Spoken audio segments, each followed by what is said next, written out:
ஓம் சரணாகத தீனார்த்த பரித்ராண பராயணே சர்வஸ்யார்த்திகரே தேவி நாராயணி நமஸ்துதே. வணக்கம் நேயர்களே, இது மகாலட்சுமி ஜோதிடம் வழங்கும் காலச்சக்கரம். உங்கள் அன்பு ஜோதிடர் ஸ்ரீராம்ஜி பேசுகிறேன். அனைவரும் நலமுடன் இருக்கிறீர்களா? நன்றாகத்தான் இருப்பீர்கள், நன்றாக இருக்க வேண்டும். இன்றைய காணொளியில் நாம் காண இருப்பது திருமண தடை தோஷங்கள் எவை, இதன் தலைப்பு. இந்த கல்யாணம் பண்ணிப்பார் வீட்டை கட்டிப்பார்னு ஒரு பழமொழி சொல்லுவாங்க இல்லையா? வீடு கூட இன்றைக்கி காசு இருந்தால் ஈஸியாக கட்டி முடிச்சிட முடியும். கல்யாணம் பண்ணுறதுங்கிறது குதிரைக்கு கொம்பு முளைக்கிற கதையாக போய்கிட்டு இருக்குது இந்த காலத்தில். ஜாதகம் பொருந்தி வந்தால் மணமகனையோ மணமகளையோ பிடிக்காமல் போயிடுது. மணமகன் மணமகள் பிடிச்சிருந்தா ஜாதகம் பொருந்தாமல் போயிடுது. அந்த தோஷம் இருக்குது, இந்த தோஷம் இருக்குதுன்னு சொல்லி காலதாமதங்கள் ஏற்பட்டுகிட்டே இருக்குது. மினிமம் பார்த்திங்கன்னா இன்றைக்கி 4 வருஷமாக பார்த்துட்ருக்கோம், 5 வருஷமாக பார்த்துட்ருக்கோம், 7 வருஷமாக பார்த்துட்ருக்கோன்னு சொல்லி வர்ற தகவல்கள் தான் ரொம்ப அதிகமாக இருக்கும். அப்படி இந்த திருமணத்தை தடுத்து நிறுத்தக்கூடிய தோஷங்கள் அப்படிங்கிறது என்னென்ன, இது எந்த மாதிரியான அமைப்புகளில் இதற்கு தீர்வு கிடைக்கும் அப்படிங்கிறத இன்றைக்கி நம்ம பார்க்கலாம். பொதுவாக திருமணம்னு வந்துருச்சுன்னா அந்த பாவக்கோள்கள் 4 பேரும் முன்னாடி வந்து நின்று ஜங்கு ஜங்குன்னு ஆடுவாங்க.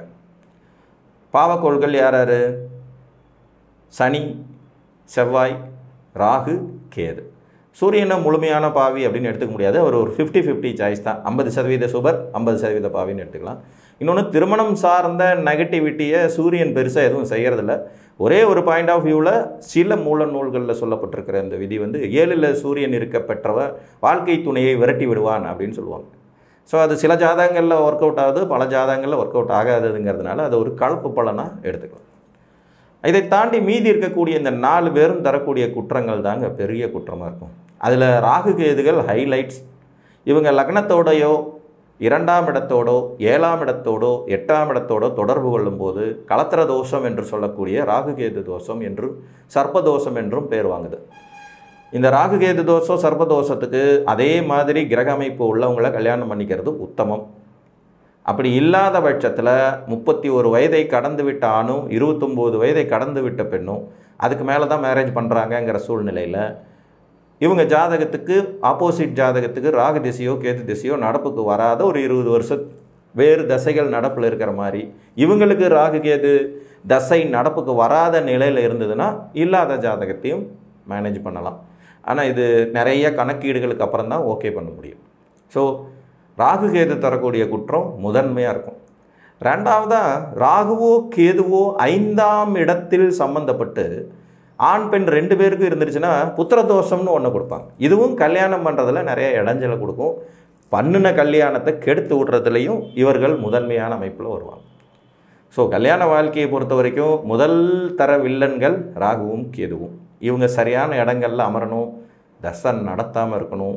அப்படியே தசன் நடத்தினாலும் அது பாதகம் இல்லாத இயற்கை சுபர் வீட்டில் இருந்து 2-3 சுபர்கள் அவங்களோட சேர்ந்து இருந்துட்டாங்கன்னா பிரபலத்தின் அளவு குறைவாக இருக்கும்.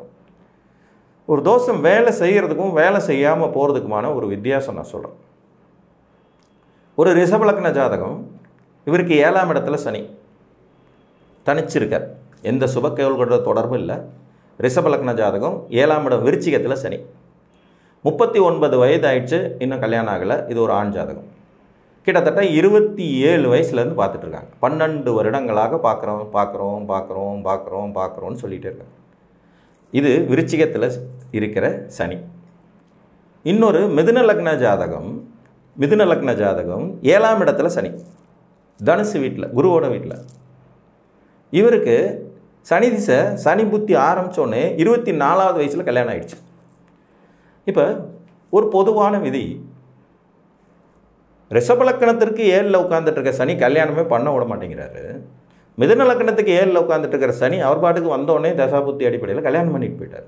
இந்த டிஃப்ரென்ஸ் எங்கேருந்து வருதுன்னா, விருச்சிகத்தில் அமர்ந்திருக்கும் சனி ஏற்கனவே அவர் ஒரு பாவி, இன்னும் கொடூரமான பாவியாக மாறிடுறாரு. தன்னுடைய 7ஆம் இடத்தின் மந்தத்தனத்தை காட்டுறாரு. ஆனால் தனுசில் உட்காந்துட்டு இருக்கிற சனி பகவான் பார்த்திங்கன்னா நேச்சுரலாக ஒரு இயற்கை சுபரோட வீட்டில் இருக்கிறதுனால பெருசாக ஒன்றும் நெகட்டிவ் தராமல் இளமையிலே மனம் முடிக்கிற வாய்ப்புகளை கொடுத்துட்றாரு. ஸோ இந்த வித்தியாசம் ராகு கேது செவ்வாயின்னு அனைவருக்குமே பொருந்தும்.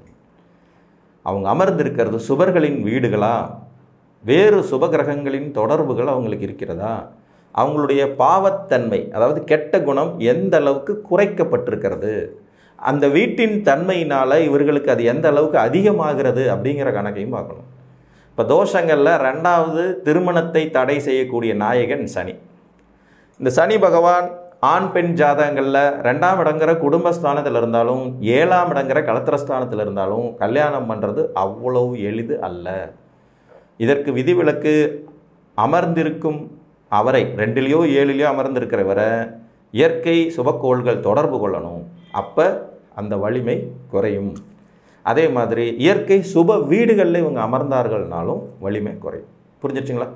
இயற்கை சுப வீடுகள் அப்படின்னா இப்போ ரிஷபத்தில் இருக்கிற சனி, மிதுனத்தில் இருக்கிற சனி, கடகத்தில் இருக்கிற சனி, கன்னியில் இருக்கிற சனி, துலாத்தில் இருக்கிற சனி, தனுசில் இருக்கிற சனி, மீனத்தில் இருக்கிற சனி அப்படின்னு இயற்கை சுப வீடுகளை கணக்கில் எடுத்துக்கணும்.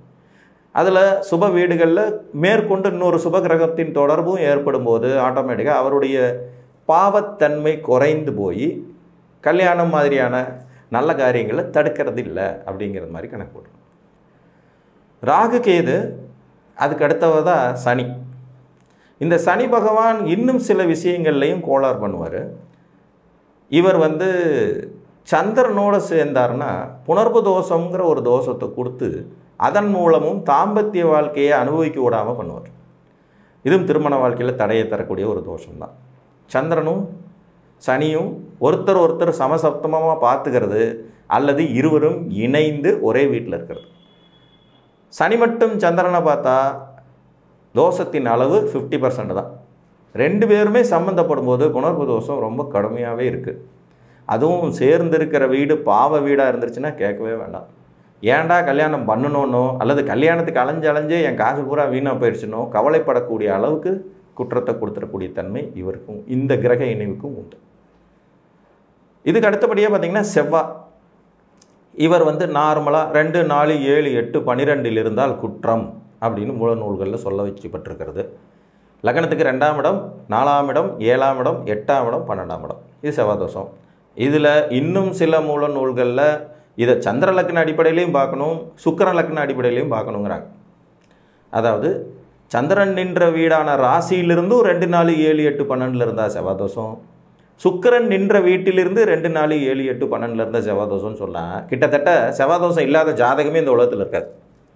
ஏன்னா 3 கிரகம் லக்னம் மற்றும் சந்திரன் சுக்கிரன் 3 பேரும் எடுத்து 3, 5, 15 இருக்கிறதே 12 வீடு தான். அப்போ செவ்வாய் எங்கேயாவது இருக்கத்தான் போகிறாரு. அப்போ எல்லா ஜாதகத்தையும் செவ்வாய் தோஷ ஜாதகம்னு முடிவு பண்ணிடலாங்கிற மாதிரி கொண்டு வருவாங்க. இதுவும் திருமணத்தில் சில தடைகளையும் சடுதியில் திருமண வாழ்க்கை முறிந்து போகும் விதிகளையும் கொடுக்குதுனாலும் கூட செவ்வாய் தோஷத்துக்கு நிறைய விதிவிலக்குகள் இருக்குது. ஒரு ஆட்சி உச்சம் மூல திரிகோணம் அடைஞ்சிட்டார்னா தோஷம் இல்லை, சிம்மத்தில் அமர்ந்திருந்தால் தோஷம் இல்லை, கடகத்தில் அமர்ந்திருந்தால் தோஷம் இல்லை, குரு சுக்கிரனுடைய பார்வையிலேயோ இணைவிலையோ இருந்தால் தோஷம் இல்லை, புதனோடு சேர்ந்து விட்டால் தோஷம் இல்லை, சந்திரகேந்திரத்தில் இருந்துட்டார்னா தோஷம் இல்லை, சந்திரனோடு சேர்ந்தால்னா தோஷம் இல்லைன்னு நிறைய விதிவிலக்குகள் இருக்குது. அதனால் அந்த விதிவிலக்குகளையும் சரியாக பொருத்தி பார்க்க வேண்டியது அவசியம். இதே மாதிரி திருமணத்தை தடை தரக்கூடிய இன்னொரு குற்றம் பார்த்திங்கன்னா குரு சுக்கிரன் இணைவு. பாவிகளெல்லாம் ஒரு பக்கம் கெடுத்தாலும் இந்த குருவும் சுக்கிரனும் சேர்ந்தே திருமண வாழ்க்கையை நிறைய பேருக்கு ஒழுங்காக நடக்க விடாமல் தடுக்கிற சக்தி கொண்டவர்கள். குருவும் சுக்கிரனும் ஒருத்தர் பார்த்துக்கிற நிலையிலையோ அல்லது இருவரும் இணைந்த நிலையிலையோ கூட சில ஜாதகங்களுக்கு திருமண பேச்சு தள்ளி போய்கிட்டே இருக்கும். அதே மாதிரி இன்னொரு இணைவு பார்த்திங்கன்னா குரு சந்திர இணைவு. தன வாக்கு குடும்பஸ்தானம் சொல்லக்கூடிய 2ஆம் இடத்துல குருவும் சந்திரனும் சேர்ந்திருக்கும் போதோ அல்லது கலத்திரஸ்தானம் சொல்லக்கூடிய 7ஆம் இடத்துல குரு சந்திரன் சேர்ந்திருக்கும் போதும் சில நிலைகளில் ஜாதகத்துக்கு திருமணம் என்பது எட்டாக்கனியாக பலவிதமான தடைகளையும் சிக்கல்களையும் ஏற்படுத்தும் அமைப்பாக போய்விடுகிறது. சுபர்கள் தான் இவங்களும் இந்த மாதிரி கூத்த பண்ணுவாங்க. இதில் இன்னொரு வேடிக்கை என்னென்னா பாவக்கோள்கள் சுப வீடுகளில் இருந்தால் தங்களுடைய தன்மைகளை குறைத்து கொள்கின்றனங்கிற மாதிரியே இந்த சுபக்கோள்கள் பாவ வீடுகளில் இருந்தால் தங்கள் தன்மையை குறைத்து கொள்ளும். இப்போ உதாரணமாக ஒரு மிதுன லக்ன ஜாதகத்திற்கு 7ஆம் இடத்துல இருக்கிற குருவும் சந்திரனும் திருமணத்தை கெடுக்கிற அளவுக்கு ஒரு ரிஷப லக்ன ஜாதகத்திற்கு 7ஆம் இடத்துல இருக்கிற குரு சந்திரன் கெடுக்க மாட்டாங்க. இந்த டிஃப்ரென்ஸையும் நீங்கள் நுணுக்கமாக புரிஞ்சுக்கணும். நான் முதல்ல சொன்ன சனியின் 7ஆம் இடம் விருச்சிகமாக வரும்போது கல்யாணம் தள்ளி போய்கிட்டே இருக்கிறதும், அதே சனியின் 7ஆம் இடம் தனுசாக இருக்கும்போது சின்ன வயசுலேயே கல்யாணம் பண்ணி வச்சுறதுக்குமான வித்தியாசம் தான் இதுலேயும் இருக்குது. ஸோ இங்கே வீடுகள் பெரும் பங்கான பலன்களை தீர்மானிக்கின்றன என்பது மிகையல்ல. இந்த திருமண தடை தோஷங்கள் ஏதேனும் உங்கள் ஜாதகத்தில் இருக்கிறதா என்பதை பார்த்து அறிந்து கொள்ளுங்கள் என்று கூறி மீண்டும் ஒரு காணொலியில் உங்களை வந்து சந்திக்கும் வரை உங்களிடமிருந்து அன்புடன் விடைபெற்றுக் கொள்வது உங்கள் அன்பு ஜோதிடர் ஸ்ரீராம்ஜி. நன்றி, வணக்கம்.